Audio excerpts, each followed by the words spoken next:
running and doing things kind of counterculture here at Serra is a positive thing for us. And just because everyone does something doesn't make it right.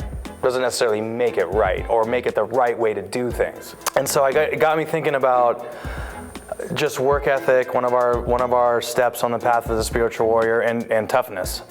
And I started thinking, we spend all this time in January, we spend all this time in the summertime when it gets hot, we spend all this time building our physical selves, only to kind of throw it away when the season starts. And it stopped making sense to me. When I was a freshman, this varsity team went to state and they lost. But then when I was a sophomore, they went to state and they won. And then my first real year on varsity was my junior year, and we had a very bad year compared to the other two. We were 7-5, and we were really angry about how we ended. We knew we should not have been like that. We knew the team should have been way better, and we would strive to pretty much make a better team, not just a better team, but a better culture, and we did that. Coach Walsh made a point coming into our senior year, the summer before it, that it was going to be the hardest summer in Serra history. All summer we had a chip on our shoulder. We changed the way we practiced, the way we've worked hard. We were running track tests all the time, just stuff like that. Little things we only did maybe once the year before and prior years. We were doing that once a week almost, and that just stuff like that changed. I mean, I would think the best team or teams in America are the U.S. Armed Forces. And when they first start in the journey of being, in the American military, they don't sit around on a whiteboard and talk about tactical operations on how to defeat an enemy. They get out and they run a lot. They call it boot camp. But why do they do that? It's to build team, and it's to build an unbreakable team, particularly when things get tough. And the things that we constantly hear, the themes that we constantly hear from the 2019 team, is them referring back to those moments where they were actually building their team together. Hey, we still got hell to clean up. Let's go. Defense, offense, both of them. This is why we run right now. This is what summer's about right now. It's about the second half. It's 24 more minutes. And that's where you start getting the benefits of all the work you guys put in, the Grinders Jubilee. That's when you start celebrating the grind. We're going to continue to do that. So we're going to finish this thing out. We're putting a pedal on the metal. We just keep doing what we do. Go out there, hit someone in the damn face, and let them know what's up today. This is our house. This is our place. This is where we reside. That's where you live. This is where you run, and that's where you run.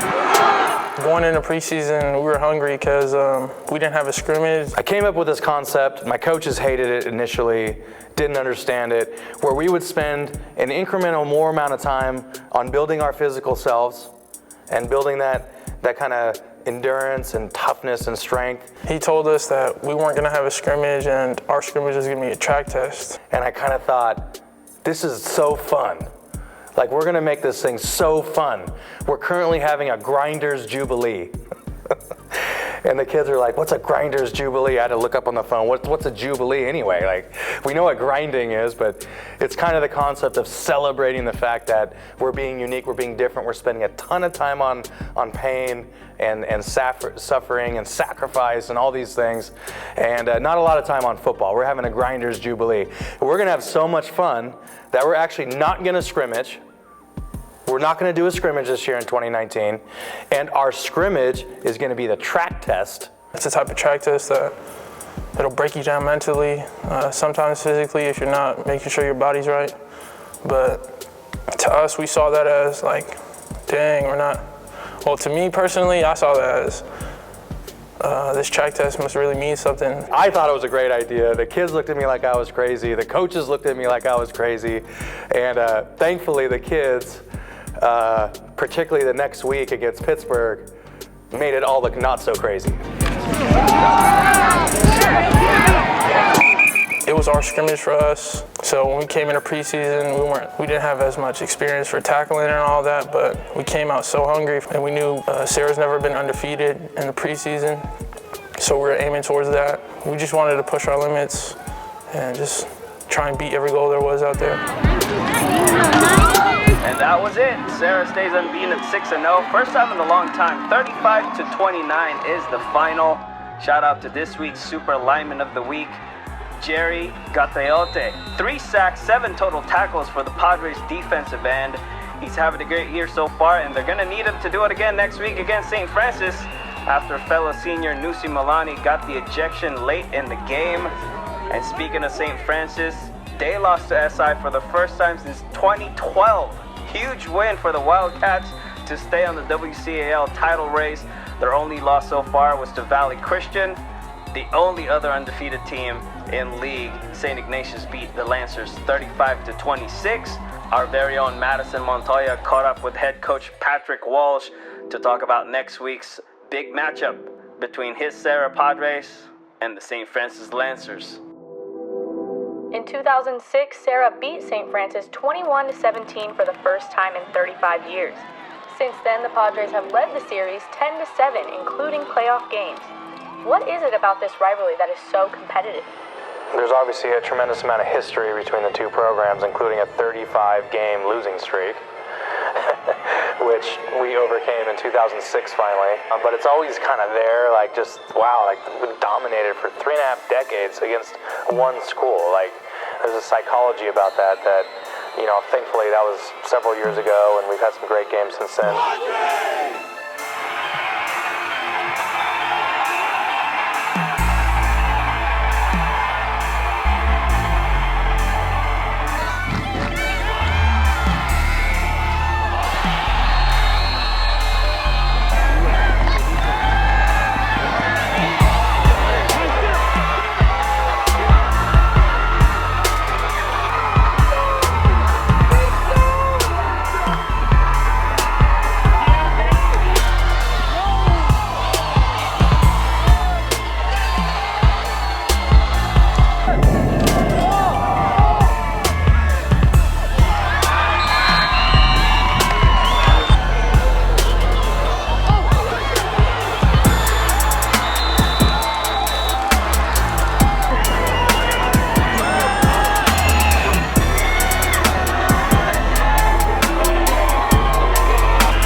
The WCAL is there's a lot of old school run the ball type offenses, and the winner of the game is usually the one who hits harder. There's this concept of we're St. Francis and you're Serra, and we're going to line up in the I, and we're going to hand it to some massive human beings, and we are going to basically take away your pride and everything else, and we're going to run right at you. Tell us about this next matchup against St. Francis. They ran the clock on us on Polynesian Day and Senior Day, week 10, here at Serra in 2018, and it was I just can't remember the clock ever being run on us. You know, maybe against De La Salle a few years ago, but yeah, at home. And I think a lot of our kids remembered that, and thought about that all year long. I mean, I think 82-13 was the combined score of the two games against St. Francis the year before. Just two games, like, uncompetitive. It was definitely the year of the Lancer.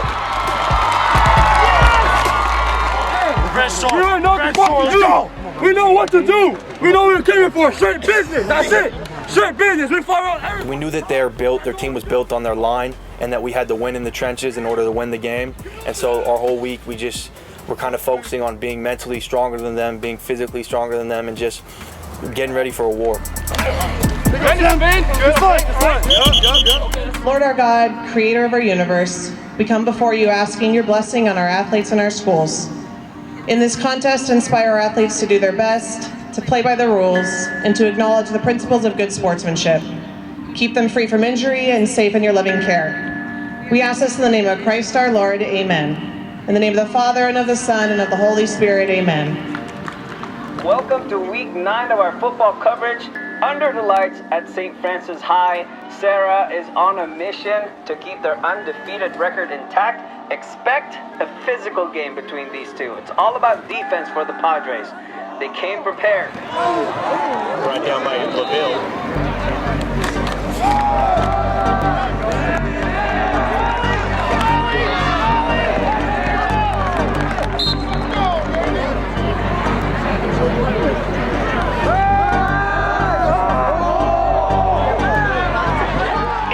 interception, Terrence LaVille. 1st and 10 from the Lancers 33, Dalen McLemore to Nate Sanchez. That's a touchdown.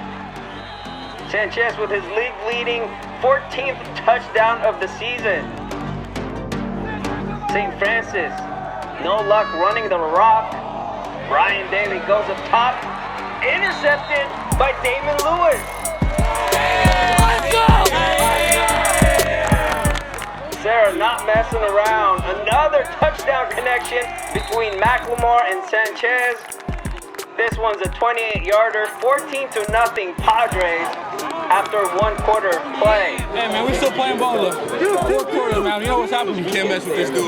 Stay with this. Believe in us. 2nd quarter, St. Francis trying to establish the run game, but it's hard to do that when you're up against 8 Division I prospects on defense. Jackson Lataimua, Nusi Milani on the tackle. No gain. 1st and 10 from their own 12. McLemore to LaVille. 3rd and 19 for Serra. McLemore hits LaVille on the run. And it's going to be a touchdown for the Padres. Touchdown, Serra. 3rd touchdown of the game for Serra. Even when things got rough, I just knew I had to pick this team up and lead us back to the game. Hey, they can't guard you, Walsh. That team look bad. You know what it is.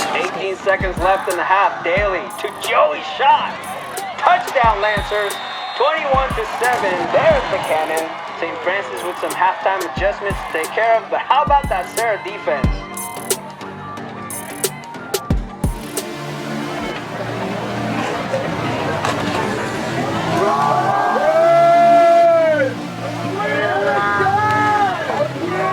We had some physical dudes on our team. We made our announcement that we're a team to be reckoned with. We had some dogs. All across the board, offense, defense, special teams, Nusi, coming out as a force, as a party as a tackle for us. Damon Lewis, 4-year varsity player, just amazing human being, doing what Damon Lewis does.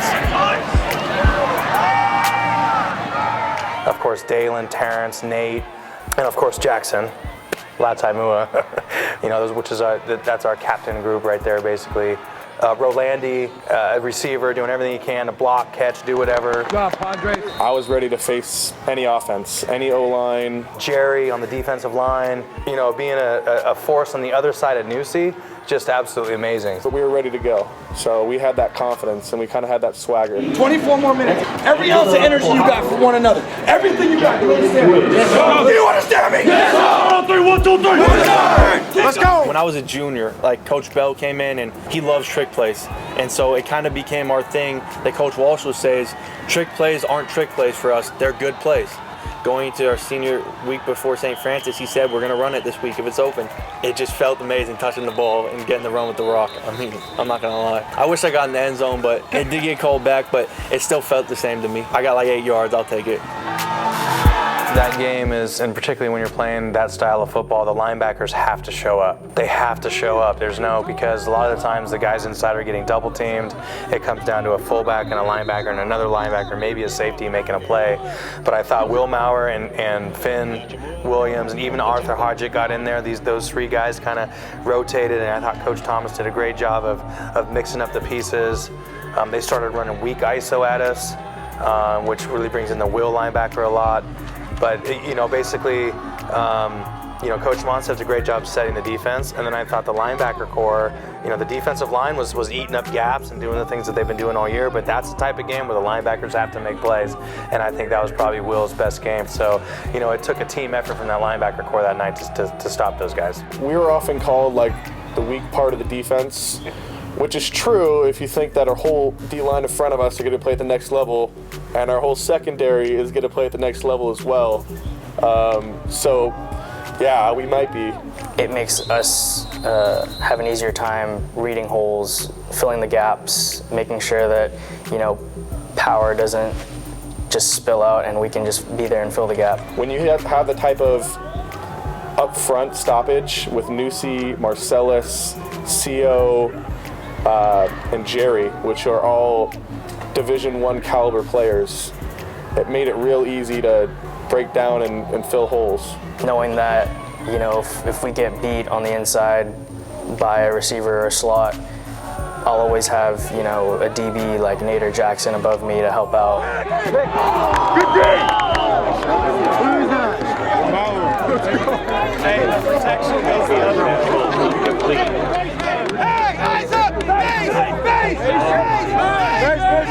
Despite the challenges, St. Francis managed to get one right before the third period ended. Camilo Arquette, the sophomore, runs it in for the score. 28-14, Serra up by 2 touchdowns as we head to the fourth. No place we'd rather be than right here, right now. Okay? We need to win this quarter right now. Play your asses off. Guys, right now, it's business. Use your eyes. Use your eyes and your technique. Good luck to seniors. None of the emotion matters. It's all about your eyes and technique. Let's win this game right now. Let's go. Let's go. Let's go. Let's go. 1, 2, 3, Padres! Second and 11 yards to go from the Padres 46. La Taibua with a pick. That could be the early dagger right there.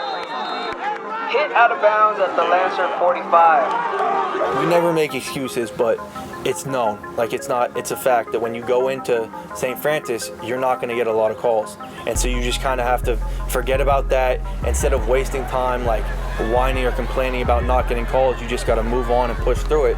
And so we knew that going in, and we put it into our heads that we weren't going to complain to the refs, we weren't going to complain about calls, and we were just going to give it everything we got. And Serra looking for the kill. Lavelle with a juggling catch in the end zone. That's a touchdown. But the official said it wasn't a catch. Finish your run, ball security, we're going to get outside on these guys. One cut, let's go and put them up. All right, let's go. 2 minutes left to play. Hand off to Vince Pony. Bounces up first tackler to the outside. He is gone. 53 yards to the crib. Second touchdown of the game for the junior. St. Francis just not going away daily. To Shandon Hanamoto. Touchdown, 35-21 after the extra point. It's going to be onside. Hey, it's going to be onside. You got to be alert. It's going to be onside. You got to be alert. Lock it up. Let's go. Make a play. And this one will be recovered easily by Christian Pedersen. Serra just needs a first down now to ice this game. We have no timeouts left. We need 9 yards to win the game. Ball security, stay inbound. Stay tough. Stay tough. 3rd and 4 from their own 48. Toss left to Hassan Mahasin. Oh, he'll give you more than a first down. Pushed out of bounds inside the 30, and that should do it. The Padres stays undefeated. 35-21 is the final over St. Francis. Did a great job. You need to use this as a springboard to continue through this season. Okay? Toughness doesn't always come in a fight, in a ring. Sometimes it's emotional. Sometimes it's overcoming a lot of difficulties in your life, setbacks. All those things are going to add into becoming a championship football team. We got to thank our front, our linebackers. They feel all week we talked about filling gaps. We knew it was going to be a war in the trenches.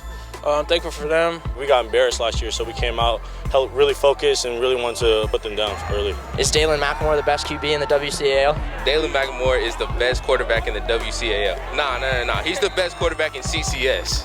Coach Walsh was talking about obstacles. What kind of obstacles did St. Francis put in your way?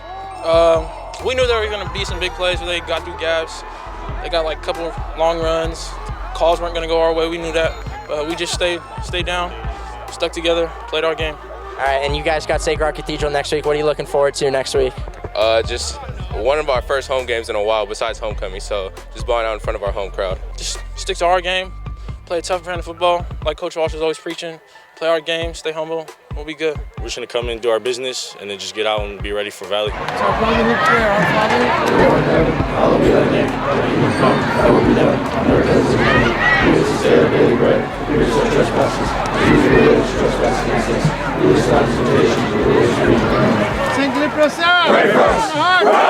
love you, boys. I'll see you Monday.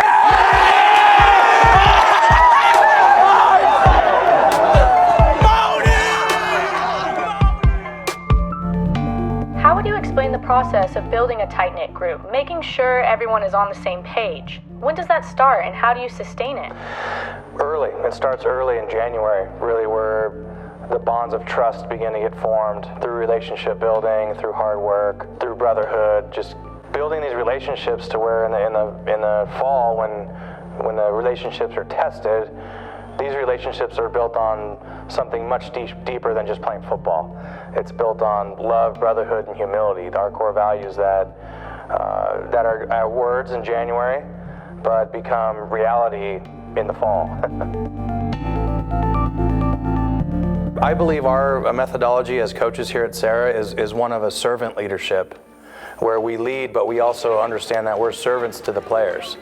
It's our duty to understand that, like, we need to engage in humility with not only the players, but the parents, and build trust across the board. So when we do push on these kids, when maybe they're going in the wrong direction, or it seems to be a lack of motivation or anything in that day, which we did not have a lot of problems with this year, which was great. We spent a lot of time coaching, not a lot of time motivating, which is amazing, because the kids put in the effort.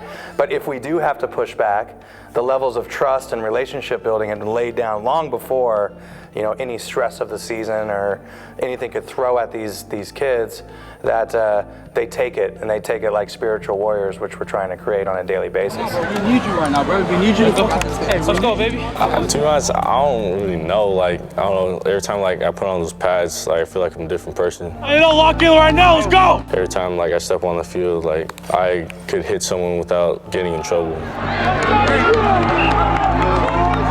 All my worries are away. I only focus in the game, on the game and just for football.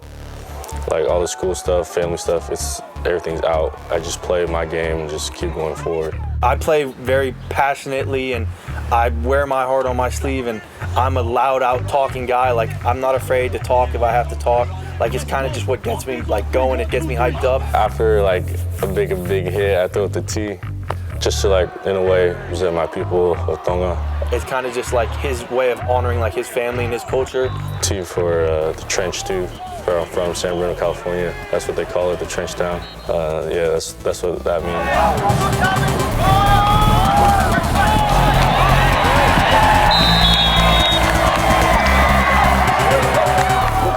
One thing I'm gonna tell you right now, I'm most disappointed about is that we had self-inflicted wounds all night long. When we got to Mitty, early on we scored, and I started talking stupidly in front of a ref, and I got a penalty called on me early. The game went on, and I think Nusi got a penalty called on him later on in the fourth quarter, maybe, after he got a sack. And so his thing, after a sack or after a big play, he'll run and he'll throw up the T for Tonga. And the referee found that as showboating, and when you get 2 penalties, you get kicked out of the game and you get suspended for the next game. He ended up getting kicked out, and I picked up a penalty on a late hit later in the game, but I ended up not getting kicked out, luckily. And later on, before the next week, we were playing St. Francis, and they overruled it, and Nusi was able to play the next week. So we were thankful for that. I'm starting to get mad, and I'm not going to let that happen. Realistically, we should be down Azo and Nusi. We had guys talking smack. It's just not who we are. Or maybe, is it? And that's what I'm concerned about. We had a brilliant push-pull relationship, Azo and I, and he's one of those kids that's a feisty, fiery competitor, man. Most of the time great, sometimes not so great. He's probably yelled at me more than anybody he's ever yelled at. Got a couple penalties that we talk about to this day together. I believe he loved to yell at me. I think he actually enjoyed it. He'd scream Azo, even if I was at the other end of the field, he didn't even know what I was doing, but he'd just yell at me, and I think he enjoyed it. That penalty will be assessed on the kickoff. No, he was just taunting. Take another kickoff. He has that internal fire that led him to get a college scholarship, which is fantastic. I'm so proud of him. He pushed me so much, and he ultimately helped me grow into a D1 college football player. And I just believe that without him pushing me, I don't think I'd be sitting where I am today. No matter what, he was going to defend his players, right, wrong, or indifferent.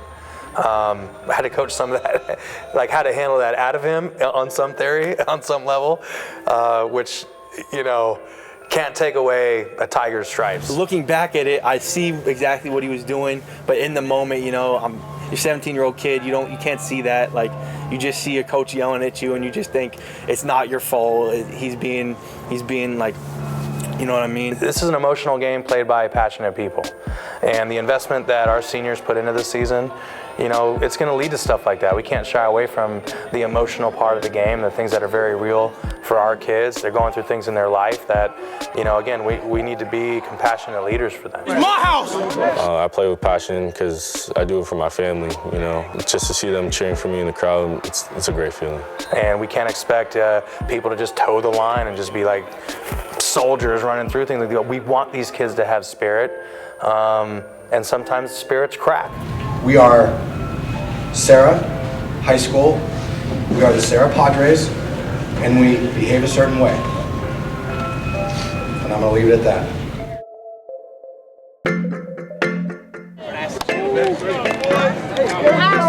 Polly there, look. I got my grandma right here. Got my little sister right here, my little brother, my dad. Look at the camera. Look at the camera. I just saw the camera. Yes, sir. What are you about to do today? Shout out moms.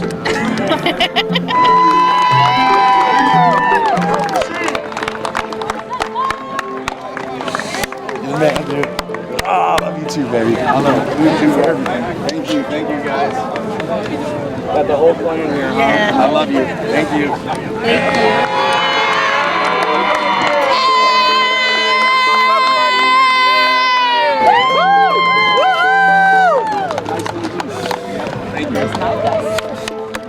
Where's the sign? Love you, man. Hey. It's been a great run. Yes, it has. Thank you, Coach. You're very welcome. Let's extend this as long as we can. Yes. That's right. Right here. That's awesome. The GSF Week 11 Game of the Week, undefeated Serra hosting undefeated VCHS. Big day for the Padres, Polynesian Day, Senior Recognition Day as well. Dominic Lampkin, the sophomore quarterback, starting for the first time. QB Dalen McLemore unfortunately fractured his collarbone last game against Sacred Heart Cathedral. He's likely done for the year. Lampkin took over and rushed for 92 yards on 6 carries with 2 rushing touchdowns. He also completed 7 of 10 passes for 133 yards. As a senior, man, I can only imagine how it really felt for him to break his collarbone in a game, honestly, where he was done after that drive. We were all done. That was the SH game. A very tricky game. And, you know, things ebb and flow. There's times where Sacred Heart's up and has a great team. There's times where, you know, they're down and they have some injuries and some other issues that they're dealing with, and they happen to be in that position at that time. Our coaching staff had a plan of, like against Pittsburg, this is an honest truth. Like, first of all, when you platoon, you don't have a lot of depth on the lines because someone's playing defense, someone's playing offense. Usually they don't play both. And so we weren't anticipating running the clock on Pittsburg. You know, against Sacred Heart, it was like, okay, we had a plan on the board. And the plan on the board was, you know, if we get to a certain point, then we're going to put these guys in. And, you know, but you got to play every single game. It is a WCAL. Yeah, you definitely got to treat everyone like they're the best team you're going to play. You can't lower your level of play just because of the competition you're playing. So I went into that game thinking I'm going to go 100% all out, just like I would for every game. A little bit unfortunate that it had to end that way, but I went out knowing that I gave it my all.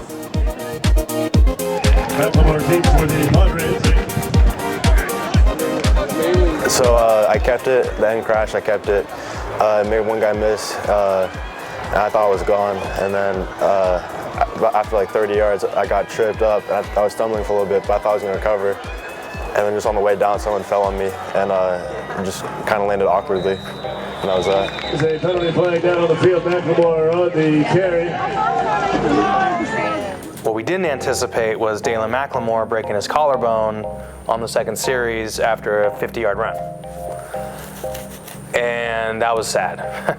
That was a tough time for everybody involved. At first, I just saw him go down and I saw him run to the sideline, so I was just like, oh, he just must be tired, because we were playing Sacred Heart at that time, so just like, oh, he maybe needs a break. Just sometimes that's how football works, you know. Football just sometimes is just not to the right person. We all felt really bad for Day-Day that game. It was really hard to keep our heads up. A lot of us, we knew in the back of our heads, the following week we had a big game, probably the biggest game of the year. And then I heard someone from the sideline say, yo, Dalen's hurt. I'm like, nah, he can't be that hurt. I thought it was okay. There was a penalty on that play, so we had to come back. So I thought I was going to go out for a play, check on it, see if everything was all right. And then someone said he broke his collarbone. And then in my mind, like at halftime during that game, like we were up, but everyone's mentality just shifted down because like we knew he was such a big part of our offense and our whole team that was going to hurt us. Yeah, a lot of emotions were going through my mind that game. Like we had Valley the next week. During that game, I kind of wanted to stop playing. Like I felt like there's no purpose, like just like putting subs in or something like that. Like I felt really bad for Dalen. I saw him crying. Like I told him like it's gonna be all right. Like we're gonna pick you up. Right when he got hurt, it's just you're in shock. You're in denial. You don't want to believe it. And that was me. I didn't want to believe that he was done. And so for a couple days, I kind of just let it sit. Like, nah, he's not done. He'll come back. But then you realize that you got to move on. Dalen got hurt in the first quarter of a 7, maybe 14-0 game. It was the third drive of the game. I felt guilt. I ain't gonna lie. I felt guilt, and I felt what if, and I felt pain, and I felt sadness for Dalen, for his family. I felt sadness for the team. I felt ownership in the sense that it's possible he probably shouldn't have played. And then I started thinking, well, then Nusi shouldn't have played, and Nate shouldn't have played, and Jackson shouldn't have played, and Azo shouldn't have played, and Damon shouldn't have played. Next thing you know, nobody should have played. So with that said, the last person any team wants to lose is their quarterback, right? Because most of the time they're irreplaceable. And I've been close to Dede all 4 years. I've been one of those people always trying to get him to talk, always making him laugh. When it came to happen, some of us were just in tears. We were hurting. We were hurting for Dede. We were hurting for how he felt. There was this kind of overarching fog that sat over the sideline and sat over the team that day. And there was probably only one exception to that rule, and that was Dominic Lampkin, who jumped in there, got the football, and played great.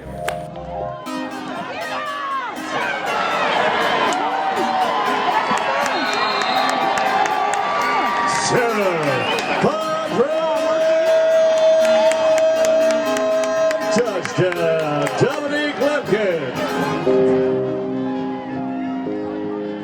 Dom jump in there like, whatever, give me the ball, I'll play. I don't even know what's going on. Just give me the ball, I'm gonna go play football, which was awesome to see.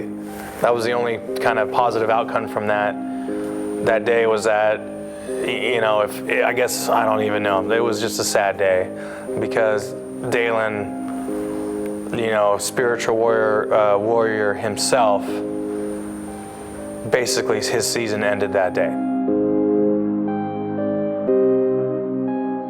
It's championship week. It's championship week. And there's some duress underneath us right now, some stress. All right, I'm very, very excited and I'm thrilled to see how we're gonna respond to it, okay?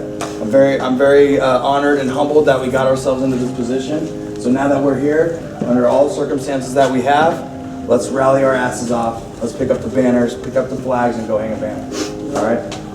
If God came down and said, hey, this is the situation you're going to be in, would you take it? I would say yes, even though I'm feeling a little bit of pain right now, right? Liam's hurt too. Liam hurt his collarbone too. So make great decisions. For Father Joe, for Day, for Liam, anyone else who's struggling, let's say Hail Mary here and close this day out. Father, Son, Holy Spirit, amen. Hail Mary, full of grace, the Lord is with thee. Blessed art thou amongst women, and blessed is the fruit of thy womb, Jesus. Holy Mary, Mother of God, pray for us sinners now and the hour of our death. Amen. Here with some scores from around the Bay Area. After shutting out Riordan last week, 45-0, the St. Ignatius Wildcats took down Mitty last night, 21-7. Monarchs QB Shamir Bey did not play due to an ankle injury, but SI, they're looking strong down the stretch. They'll host Serra next week for Senior Day. And speaking of the Padres, let's go back to San Mateo. Serra taking on Valley Christian, 2 undefeated teams going at it for our Week 11 GSF Game of the Week without their star QB, Dalen McLemore. Big shoes to fill for sophomore Dominic Lampkin as he takes over the quarterback position. That week was no messing around. We just lost Dalen, and in my mind, I thought our season was over. I got emotional. I thought my senior year of football was over. After that, a lot of the season was dedicated to Dalen. We lost our star quarterback, who we thought we could win with against anybody. We knew going to that game, like we literally had our mindset, like Valley Christian's gonna be our game all year. Like we wanted redemption on them. We got embarrassed last year at their place. So we had this game circled. It was senior night. It was Poly Day for us. It was a big game. So we went in there with all intentions on giving a war, like expecting a war. They were a good team. They had great size, great Division I athletes and stuff. They're a pretty high-powered offense with running ground and pound, hitting shots deep and stuff. So we mentally stayed focused for that game and had that marked on our books. We had Valley, and they're a powerhouse. I respect them, especially in the defensive side. And now we have a young 15-year-old kid coming in to play quarterback. Dom, he's not that experienced at the time. Very athletic kid though. And we put a lot on his plate early. So I took it upon myself, and our defensive coordinator, Coach Walsh, Coach Thomas, they put the pressure on us. I don't know, I just felt like I needed to step up even more than what I was doing. To play at a better level than I was and to put on a show for like the people that are coming. They said, if you guys want to win and you guys want to keep going in the season, our defense has to step up, and that's what we did. Their mistake, they're giving us the ball. Let's go. That's their mistake, let's show them. Sophomores usually don't play on varsity. They usually don't play on varsity. We like to keep them down, play with their classmates. But if we feel like someone's going to contribute 100% on special teams or some side on either side of the ball, then we're going to bring these guys up. And those guys became weapons for us.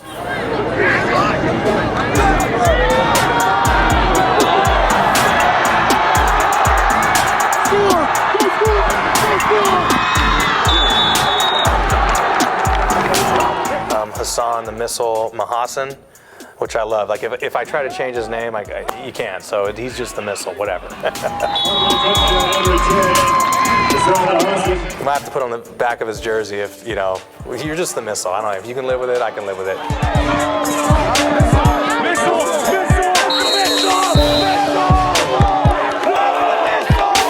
God, he's a strong kid, hard worker. Dominic, obviously the story's rich for him taking over Dalen, but having these youngsters on the team, Finn.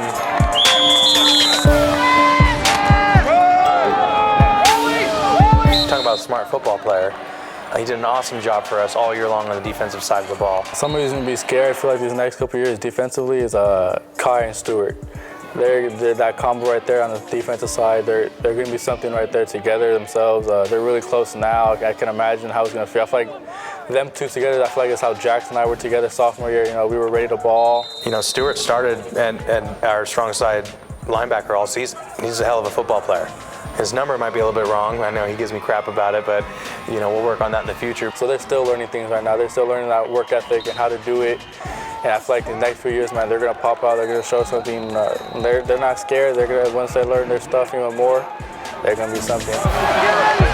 Let's go grab a Padre, please.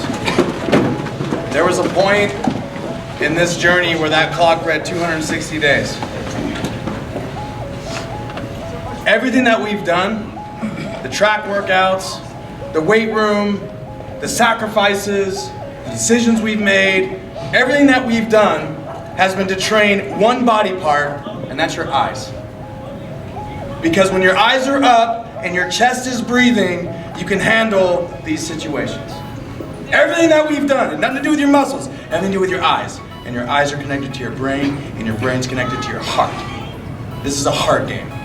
This game will be what we like to call a grinder's jubilee. It's 48-minute war, baby. Everything we've done. Chest up, eyes out, breathe it in, enjoy the moment. It's a grinder's jubilee. We are Serra Padre Brotherhood, baby. We are not going out as cold and timid souls that know neither victory nor defeat. That's not who we are. We're gonna fucking lay it on the line. I love each and every one of you. You're ready, you're prepared for this. Let's go out and have some fun.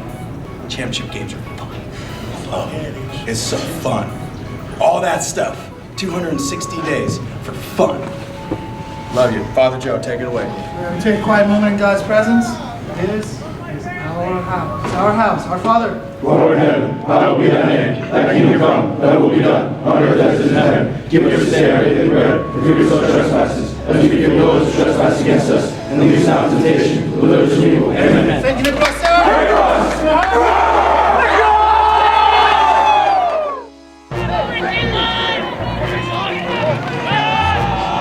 Lampkin holding his own, leading the Padres offense against the Warriors. Helps to have weapons like Nate Sanchez and fellow sophomore Hassan Mahassan on the offense. But the story is defense for both teams. Warriors average 35 points per game. Padres average 40 points per game. But neither could score in the first half because both squads have superb defenses. So going into the Valley Christian game, I mean, all eyes were on Serra's sophomore quarterback, Dominic Lampkin. Valley Christian, obviously, at that point, was right there with Serra, neck and neck. It was the top two teams in the Bay Area going at it, at least on this side of the Bay, right? Like, it was 1 versus 2. It was an incredibly difficult situation for a sophomore in high school. It was a college game, and there's college players all over the field. And then, you know, number one team defensively in the league, just putting up shutouts all the time, which angered our defense, obviously. Like, wait, we're pretty good at defense too.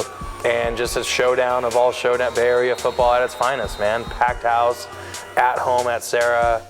Whoever wins is a guaranteed WCL championship because we're both undefeated. 8-0 versus 8-0. You just couldn't draw it up any better.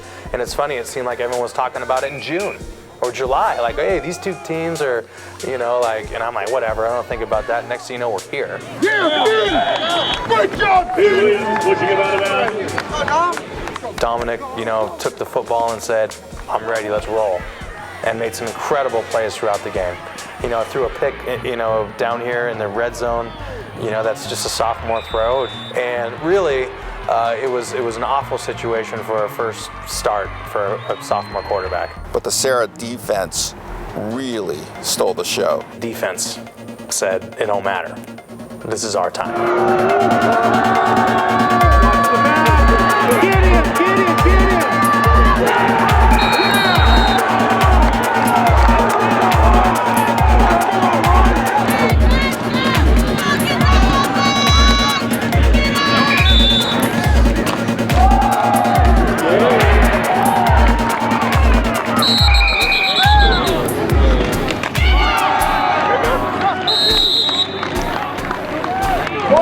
Gentlemen, it's hot out there. Remember what I talked about on Monday? Remember the body blows? Body blows, body blows, body blows, body blows, body blows, and we're going to throw an uppercut. 0-0. Good job, gentlemen. Keep eating. Let's keep eating. Let's go. How'd you guys like the Joker shit? There's not a lot of linemen down and stuff like that. There's just a ton of bodies in the box. That was definitely the game that I wanted to play most, just because I thought that was like our best, it would have been our best game in league. Let's go, shut him out! Let's shut him out! Keep running to the football, keep hitting them, all right? Rally to the ball, keep working. I know that motivated everyone just because they didn't like hearing people say they were the underdog. We always wanted to be on top. So it definitely motivated us to keep working harder and make a statement. Realistically, the entire structure about being a tough organization comes down to 24 minutes, which is fine. I don't care. I'm happy with whatever way this thing goes. We've already won. We won last week when we were all crying at halftime over one of our Padres. We won the game. We won the season. You feel me? So we're gonna go out there and just play with our hearts just wide open. Just play with it wide open. Play, just have fun together, man. Okay? And all that track and all that pain and struggling and suffering, you're gonna start feeling it in your veins. It doesn't always get worse. There's guys that run 100-mile marathons. 100-mile marathons, and in their brain, I read a book about this guy, and his thought was, it doesn't always get worse. Maybe it gets better. Maybe you push so hard, something just clicks and it gets better. And you dig into a new well of energy that you didn't even know existed. I think it's gonna happen this half. You're gonna dig in so deep, there's wells inside of this, there's so much love and humility on this team, you're gonna dig in so deep and you're gonna start doing shit you never thought was possible. Okay? That's the goal. And you do that by giving max effort every single time. Okay, keep your eyes up, let's take one last deep breath together. Here we go, 1, 2, 3. Let it out, okay? Let's have some fun. This shit is fun. I want to play Circuit Hardy. I want to do shit like this. Let's go. Let's go, baby.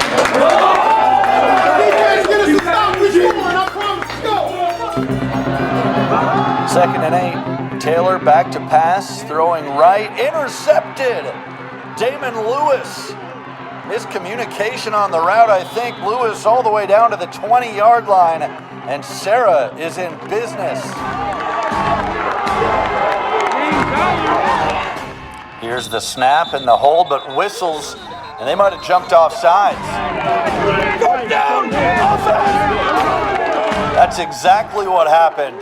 It'll be a first down for Serra.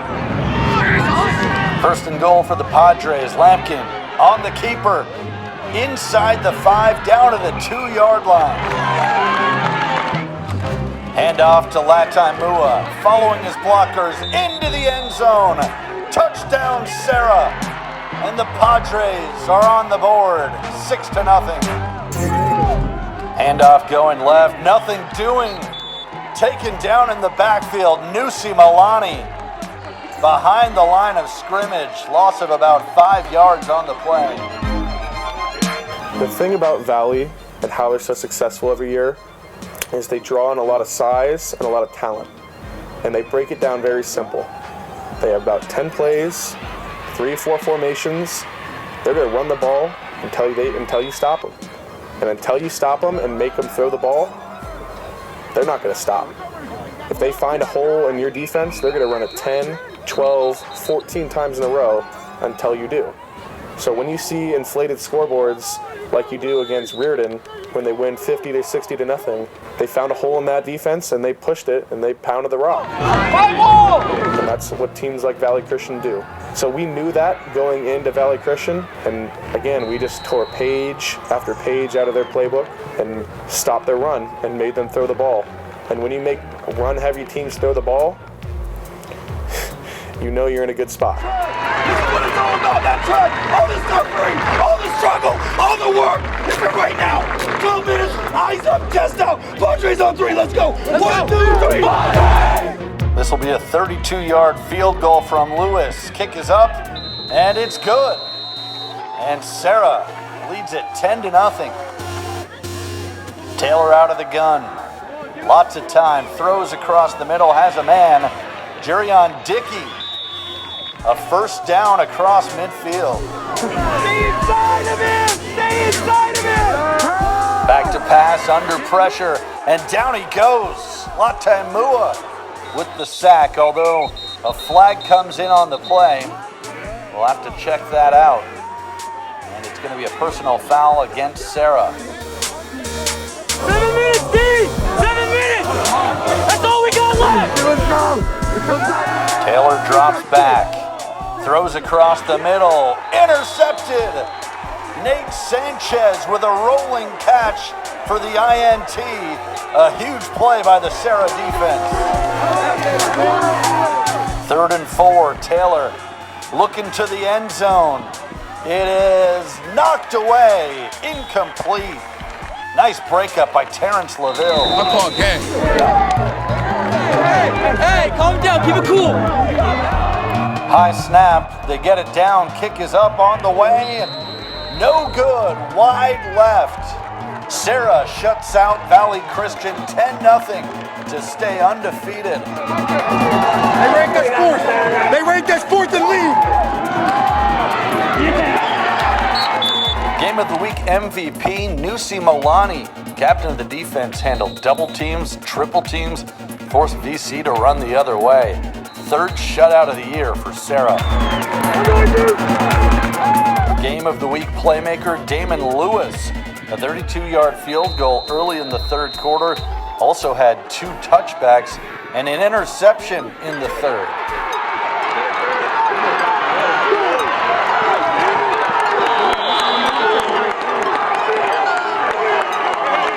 Serra secures the WCAL title, and the Padres are all alone in first place with 1 game left against St. Ignatius next week. Hey, Padres the most. That was for you, Day. Hey, that was for you. All for you, man. Hey, for our family, for everybody. Hey, man, we all we got. We all we need. You guys just feel that sweet emotion.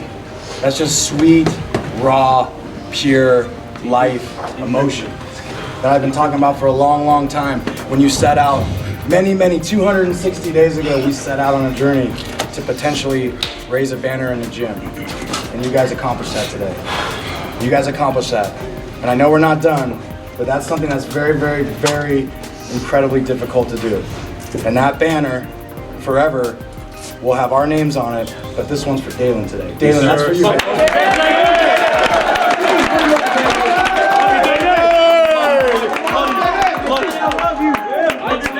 I talked all week about little pieces of the team rising up and getting better. But when the other team doesn't score, they can't win. Defense, baby! Unbelievable effort by the defense. Unbelievable effort by the special teams. Offense, we did just enough to win, put enough points on the game. We're gonna only get better, man. We're gonna only get better. But I want you guys to really relish the fact that we're a tough organization. Yes, sir. Hey, 48 minutes of Yeah! And the way you celebrate being tough is you close out a 10-0 season on the road in San Francisco. Do you feel me? Yeah! Let's go! I'm proud of you guys. I love you guys so much. And this is raw shit, man. Father Joe, take it away. Let's go, baby. Let's go. I love y'all. I love y'all. Quiet moment in God's presence. I told you in chapel yesterday, you're the most humble, tightest team we've had in so long. God bless. Thank you. Our Father, who art in heaven, hallowed be thy name. Thy kingdom come, thy will be done, on earth as it is in heaven. Give us this day our daily bread, forgive us our trespasses, as we forgive those who trespass against us. And lead us not into temptation, but deliver us from evil. Amen. Sing it, brother.